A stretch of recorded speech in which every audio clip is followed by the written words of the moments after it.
Ate natikman po namin yung Ann Pastel. Unang-una bila po isang guro at nakita ko very affordable siya. Magkano nga ulit yung ganon? Although yung kanina pre-taste lang. Yung pong regular size na yan, parang yung isang cup ng kanin, tama? Magkano po yan? Bali, 155 grams. 150 grams yung ano namin. Yung Java rice at saka tinapa rice. So magkaibang ano yun, no? Flavor. Magkaibang variant yun. Java rice is meron siyang spicy flavor at saka classic.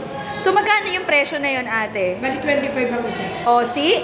Talagang nakita ko na very affordable sa mga estudyante natin. Nakita ko din po yung page nyo na parang it's around 70 pieces, more than 70 yung mga umu-order sa'yo. At kanina sabi mo sa akin, ma'am, if you don't mind, baka po pwede sa school. Patok talaga siya, no? So, meron ka ng mga buyer na talagang regular na umu-order sa'yo. Oo. Sa ano-ano to? Mga estudyante ba? May event ba?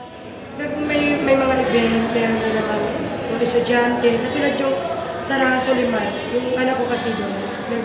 Nadala talaga siya, dinideliver namin siya. Eto, linawin natin viewers, yung 25 pesos, may kanin ka na, may ulam ka na pa. Exactly. So, tawid gutom talaga, no? Nakita ko, Ate Ann. Ikaw po ba ang gumagawa, Ate Ann? Ako personalized na. So, wala kang iba pang kitchen staff na makakatulong mo sa paggawa ng pastel, Ann? Wala po, wala. Bali, kami lang, mga anak ko po.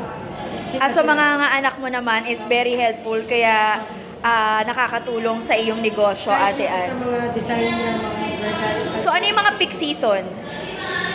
Wala akong masabing peak season pero wala, like, kasi mag-1 year pa lang naman kami. Yung word of mouth na nare-refer na lang.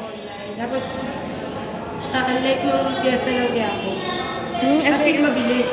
Siguro 150 yung dala namin. Saglit lang.